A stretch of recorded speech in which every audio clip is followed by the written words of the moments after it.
a análise e estas primeiras páginas, hoje com o Ricardo Jorge Pinto. Viva, Ricardo. Olá, boa noite. Bem-vindo às manchetes. Vamos aqui começar pela manchete do Público, que diz que o PS quer forçar todos os partidos a votar contra as sanções de Bruxelas. É interessante forçar todos os partidos. Não vai ser fácil. Talvez seja mais fácil do que o que possamos pensar, porque na verdade esta é uma daquelas matérias que, a partir de diferentes perspectivas, acaba por unir os partidos. Isto é, à esquerda, obviamente, os partidos que apoiam o governo, a última coisa que querem ouvir falar é de sanções de Bruxelas, que lhes iria complicar a vida, sobretudo para este segundo semestre, onde se vai ter que discutir o Orçamento de Estado para 2017 e onde, previsivelmente, poderá já haver mais ou menos marcado um orçamento retificativo. De resto, o Presidente da República já falava ontem, preparava o terreno para essa possibilidade. Esta questão também não interessa à direita. Porquê? Porque essas sanções a existirem penalizariam aquilo que era a execução orçamental de 2015. Ora, Pedro Passos Coelho seria diretamente afetado por essa leitura que Bruxelas faria, não do trabalho deste Executivo, mas do trabalho do Executivo anterior. E, portanto, é natural que António Costa consiga seduzir aqui Assunção Cristas e Pedro Passos Coelho para um entendimento que permita, ao mesmo tempo, ter essa postura patriótica, isto é, tentar guarnecer aquilo que são as vantagens de não haver uma sanção, que obviamente seria extremamente pesada, para além de inédita. E aqui eu acho que há um outro lado que é importante, que é, na verdade, aqui isto é apenas retórica. Ninguém acredita na possibilidade de sanções de Bruxelas. Bruxelas está a utilizar isso para criar pressão. Em Portugal, os partidos estão a utilizar isso, e o próprio Presidente da República, como uma espécie de manobra de charme, dando a entender que estão a fazer alguma coisa contra uma possibilidade que me parece era inexistente. Mas em termos de vista puramente políticos e de tática política, se isto vier a acontecer, António Costa sai com mais uma medalha no peito, não é? Porque é verdade. A forma como ele tem levado as coisas, desde que perdeu as eleições, portanto, se conseguir isto, será mais uma vitória para o lado dele. Não é? É verdade, e eu diria duas vitórias, porque é essa vitória que tu agora mencionaste, isto é mais uma vez a capacidade de gerir politicamente um problema que poderia ser particularmente complicado, e ao mesmo tempo é uma fragilização do líder do PSD, porque certamente que dentro do PSD vai haver vozes críticas que não vão concordar com este voto favorável, se ele vier a existir, da bancada parlamentar do PSD, criticando exatamente, dizendo que está a dar a mão a um governo que se calhar não merecia, à luz da leitura que o Partido Social Democrata faz, essa mesma ajuda do atual líder. E isto tudo devido às relações com a Europa, e sobre a Europa continua esse grande debate e a tensão que temos sobre a Inglaterra, se sai ou não sai, mas a verdade é que, à medida que se aproxima o momento de ir às urnas, os descontentes com a Europa começam a subir, talvez um pouco por todo o ambiente que se vive na Europa neste momento. Pois, talvez. A verdade é que esta notícia ocupa aqui um pequenino quadradinho no final do Público e ocupa também algumas linhas nas primeiras páginas de um ou outro jornal, mas é talvez uma das notícias que mais impacto poderá vir a ter na Europa em geral e, obviamente, também em particular. Se eventualmente a saída se vier a consumar, ninguém sabe exatamente que consequências é que isso terá, do ponto de vista político e do ponto de vista económico. Poderá ser até, e alguns já o disseram, o início do fim do projeto europeu. Ninguém sabe o que é a Europa sem o Reino Unido. O Reino Unido tem servido em momentos críticos de uma espécie de contrapeso que, de alguma maneira, acaba por equilibrar um barco que já percebemos que está extremamente instável. Por outro lado, o Reino Unido tem uma importância muito importante, nomeadamente a City em Londres, como forma de catalisar investimento que vem um pouco de todo o mundo. Perdendo isso, a Europa perde também um dos seus pilares essenciais de alavancagem da sua economia. Depois, há também todas as questões diplomáticas. Isto será lido imediatamente como uma espécie de cisão entre o eixo franco-alemão e as posições de Inglaterra. E ninguém sabe que consequências políticas é que um resultado do referendo nesse sentido poderá vir a ter. Mas há ainda argumentos internos dentro da própria Inglaterra, porque a Escócia não está pelos ajustes, não é? E, portanto, se houver uma saída da União Europeia, os escoceses não querem isso, querem estar próximos com a Europa e, portanto, eles próprios poderão fazer também a mesma chantagem e sair do Reino Unido, já o estão a fazer, aliás. Sim. e, portanto, este debate vai aquecer muito entre os prós e os contras. Não é? Daniel, a questão quantidade de problemas, a emoção, talvez, não é? Exatamente. A quantidade de problemas que isto pode arrastar acaba imediatamente por levar a matéria para um lado que é, se calhar, mais emocional do que racional. Isto é, as pessoas neste momento nem sequer percebem exatamente quais são os contornos da possibilidade de esta saída se vir a realizar. E, portanto, penso que há aqui até sentimentos contraditórios, nomeadamente dentro de um reino que tem vários Estados, várias nações e que, por isso mesmo, tem que também gerir com muitas pinças todos esses equilíbrios internos.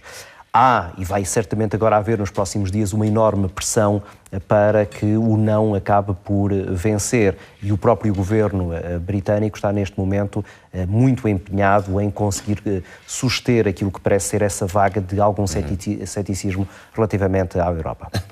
Vamos voltar então a Portugal. Há pouco falávamos de António Costa e do governo, mas agora vamos olhar para o Partido Socialista em si, porque vai haver um congresso, enfim, António Costa ganhou, não foi com 100%, não andou. Sim, eu penso que 96%. Não andou longe, mas o certo é que há alguns rostos que são conhecidos e críticos, não sendo muitos de facto que o fazem publicamente, há sempre algumas vozes. E o I diz que são os homens que vão chatear António Costa no congresso do PS. Sim. Será que podemos esperar alguns discursos amargos? Sim, claramente que sim. E mal seria que isso não acontecesse. De resto, Francisco Assis já deu a deixa, dizendo que espera ter tanta possibilidade de falar quanto a questão a dar a Pacheco Pereira, numa indireta àquilo que é a participação de um social-democrata no âmbito deste congresso que vai ocorrer a partir de sexta-feira.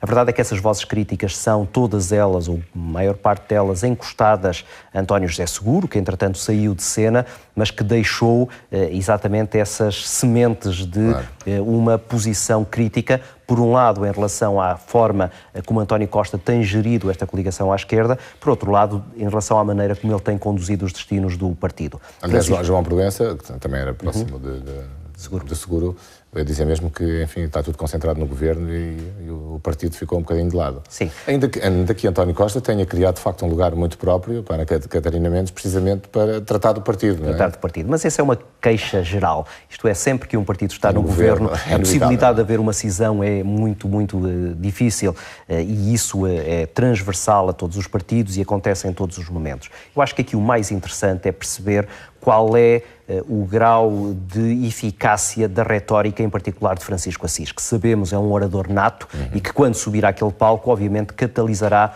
uma parte importante das atenções mediáticas.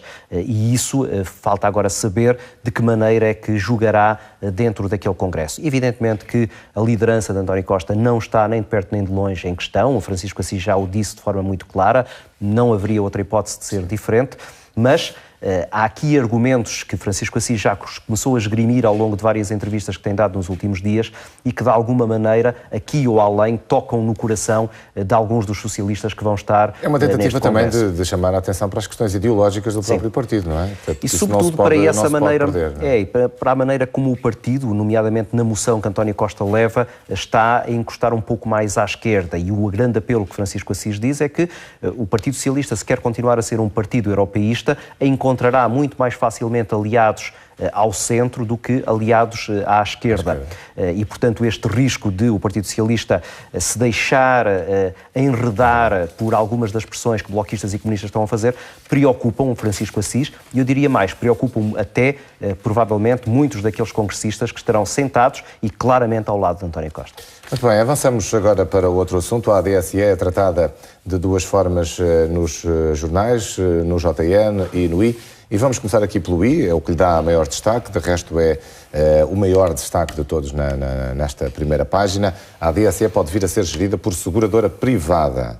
Isto é interessante até do ponto de vista ideológico. Estamos num momento em que, e António Costa... Enquanto falavas mais de encostar à esquerda... Exatamente. E a ADSE António Costa, mesmo em relação à questão educativa, que está agora também debaixo de forte atenção mediática, tem dito isso mesmo. É preciso segurar aquilo que é a intervenção do Estado em áreas absolutamente cruciais. E as áreas cruciais são as áreas da justiça, são as áreas da educação e são as áreas da saúde. Ora, é exatamente aqui na área da saúde que, segundo este relatório, se dá aqui uma indicação para, ou em sentido sentido contrário, isto é, para que a gestão daquilo que é o funcionamento de uma estrutura importante na área da saúde seja agora colocada nas mãos de uma seguradora privada. É preciso aqui dizer que isto é uma comissão de peritos, embora nomeada pelo Governo, mas que falta saber exatamente que rumo é que terá. Até porque esta é uma daquelas matérias em que, mais uma vez, Bloco de Esquerda e Partido Comunista claramente quererão colocar em cima da mesa as suas posições, deixando menor margem de manobra para António Costa. O JN dá uma outra visão que tem a ver, de facto, para quem serve a ADSE e da ideia de que os precários do Estado também vão ter direito. E a medida fará com que o subsistema de saúde ganhe 100 mil funcionários. Pronto, mais uma vez é o que o relatório diz, isto será um estudo, teremos que ver esse estudo. Portanto, mas isto também nos leva a fazer aqui esse alerta, sobretudo para as leituras das chamadas gordas, não é? Isto é, aquilo que as pessoas amanhã encontrarão no quiosque onde vão comprar o jornal é isto, e ao lerem isto ficarão com a ideia de que é uma decisão tomada, de que os precários do Estado vão ter a ADSE. Ora, estamos longe disso. Isto é o que um relatório indica, é preciso ver qual é a sustentação que o relatório tem em relação a esta matéria e depois é preciso ver que apoio político é que uma medida destas acabará por ter. Muito bem, olha, vamos olhar para dinheiro, ou falta dele no negócio, desde que o BCP perde 195 milhões num dia. E a banca portuguesa, enfim, instável. Não sai desta instabilidade, não é? Terrível. A leitura que eu fiz da visita de Marcelo Rebelo de Sousa a Berlim é que muito mais importante do que a questão das sanções a Portugal, e eu há pouco já aqui o disse, não me acredito que isso seja uma possibilidade, era a questão da estabilidade do sistema bancário e financeiro, e em particular em Portugal. Ninguém pode ficar descansado olhando para aquilo que é a situação atual dos bancos em Portugal. Um após o outro vão dando sinais de enorme fragilidade. Até mesmo aquele que é o porta-aviões do Banco Estatal, a Caixa Geral de Depósitos, precisa agora de um reforço de 4 mil milhões, o dobro daquilo que estava previsto há algum tempo. Isso demonstra quão agitadas estas águas estão. O BCP vem agora juntar os problemas a todos os outros que nós já conhecemos, dizendo que perdeu aqui 195 milhões num dia. A justificação é dada aqui logo na primeira página, é a exclusão de um índice em que o banco estava colocado, mas estas coisas nunca são apenas epifenómenos, nunca são coisas isoladas. Isto é também, mais uma vez, um banco metido no meio de toda esta teia de enormes complicações, para as quais, mais tarde ou mais cedo, a Europa, porque isto nunca pode ser tratado de forma isolada num determinado país, terá que dar uma resposta. Muito bem. Já agora, olhando aqui para o negócios, no topo fala-se das contas dos três grandes que caíram para prejuízos, mas em relação ao desporto e ao futebol, curiosamente, o público tem aqui um grande destaque para o futebol e para Nuno Espírito Santo. Sim, esta era uma das grandes dúvidas, o que é que aconteceria à liderança futebolística do Futebol Clube do Porto.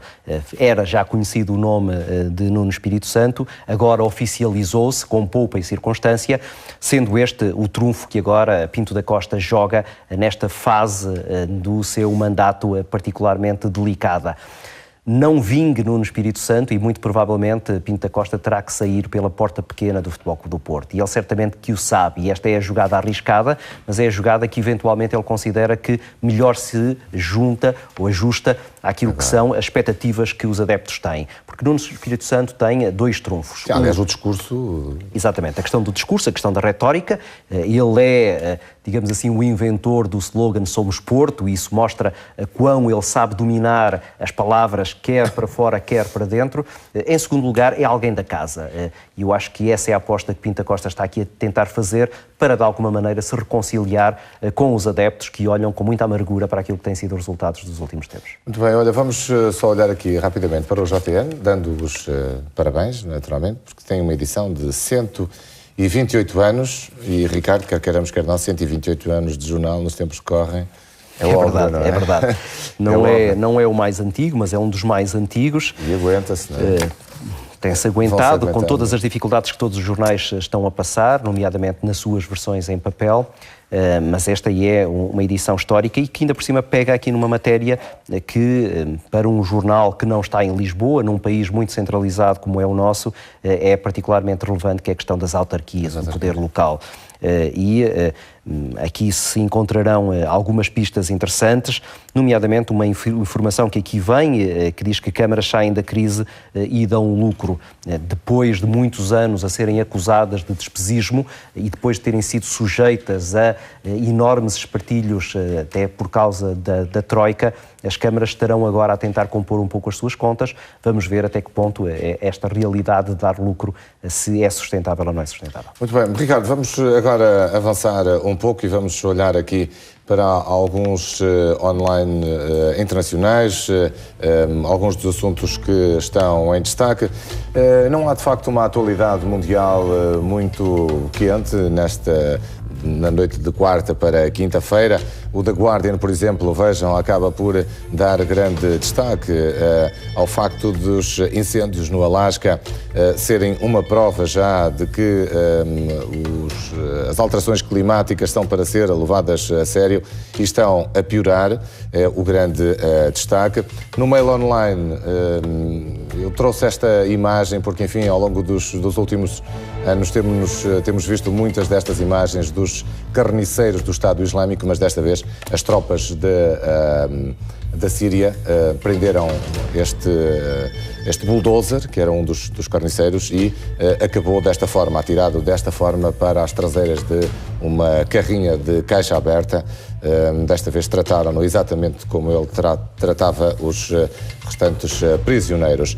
No The Washington Post fala-se, enfim, nesta luta democrata, ou no entendimento que os democratas estão a tentar ter para se unirem à volta de Hillary Clinton de forma definitiva para tentar acabar com a pressão que vem do lado dos republicanos, que também ainda estão desavindos à conta de Donald Trump. No The New York Times fala-se precisamente de Trump e da polémica em torno, vamos ver se conseguimos ver aqui, em torno de uma universidade que criou agora os 6 trabalhadores, vêm dizer que era tudo um esquema e uma mentira, apenas com estratagemas de venda muito agressivos para introduzir as pessoas na universidade. O The Wall Street Journal acaba por fazer referência ao facto de as caixas negras do avião da Egyptair já terem dado sinal e, portanto, de, em princípio, poderem ser encontrados. E em Espanha, o El Mundo diz-nos que só 13 senadores é que renunciaram à indemnização pelo fim da legislatura. Portanto, vai haver eleições, todos eles teriam e vão cobrar 8.345,16€, são 181, só 13, e o El Mundo tem aqui uma lista do nome dos 13 que não querem. E agora, a escolha, uma das escolhas das leituras do Ricardo Jorge Pinto no The Guardian, um destaque, um grande trabalho, de resto, desenvolvido sobre a glória e o doping no ciclismo. Sim, mas no ciclismo amador e nas modalidades amadoras. É um artigo extremamente interessante que nos põe a pensar e lança mesmo essa questão. Percebemos porque é que os atletas de alta competição ficarão tentados pelo doping para conseguirem obter a notoriedade mundial ou nacional que venham a ter. A questão que se coloca é como é que amadores, pessoas sem nenhuma ambição particular, estão a entrar exatamente nesse jogo, quer utilizando o doping tradicional, quer, por exemplo, no caso do ciclismo, introduzindo motores nas bicicletas para terem melhores resultados. E a explicação é basicamente uma e a mesma, que é a questão da vaidade e das redes sociais. Isto é, as redes sociais e algumas aplicações permitem agora que as pessoas publiquem aquilo que é os resultados que elas têm em algumas provas. E as pessoas não querem ficar mal vistas perante os amigos quando eles vão consultar aquilo que foi o tempo da subida a uma montanha ou aquilo que foi a sua performance numa determinada corrida. E então, embora não tenham nenhuma veleidade em serem grandes atletas, a verdade é que começam a consumir as drogas dos atletas de alta competição ou começam a utilizar esses pequenos esquemas dentro por exemplo, das suas bicicletas. É um fenómeno dos nossos tempos, um fenómeno das redes sociais, destas vaidades associadas àquilo que é a visibilidade. Na verdade, não é exatamente uma novidade, mas que é agora amplificada por este fenómeno fantástico que é a internet. Muito rápido, exatamente. Agora não há forma de fugir a nada, a polémica rigorosamente nenhuma, nada do que se diz, nada do que se faz. E quando o Senna submerge Paris. A água está a subir. A água está a subir. Que eu vi, a água está a subir imenso. E este é um trabalho também extraordinário. Este aconselho mesmo a ler, do Figaro.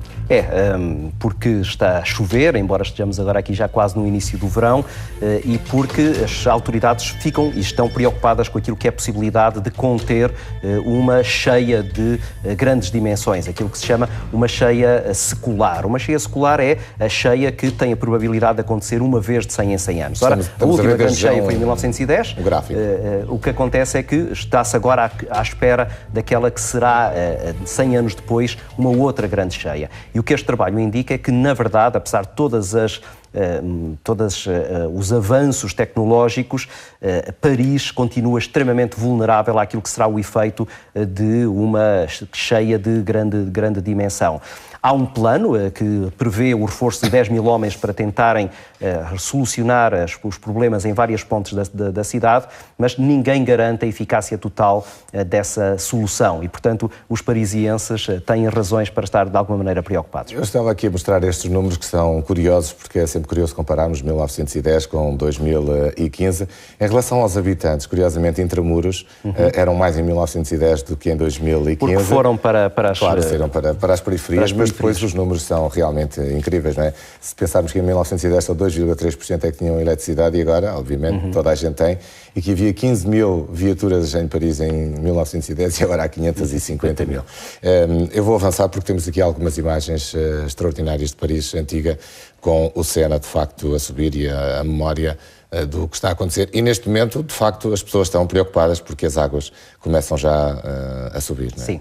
E o artigo acaba dizendo que, na verdade, a solução passa sempre pela vontade política de mobilizar os meios, de gastar o dinheiro que é necessário para evitar aquilo que pode vir a ser uma catástrofe, apesar de todos os avanços que, entretanto, a ciência já permite para este género de situações. E é assim que, de facto, todas as cidades que vão tendo rios acabam por sofrer. Eu aconselho, de facto, a leitura deste trabalho. Em termos multimédia está muito interessante por tudo aquilo que junta e acaba por enquadrar toda esta temática.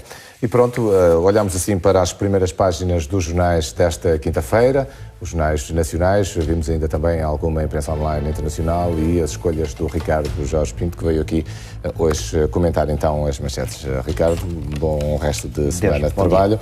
Vamos fechar aqui então, um desejo, como sempre, que as leituras, quer sejam em papel ou no digital, sejam boas leituras.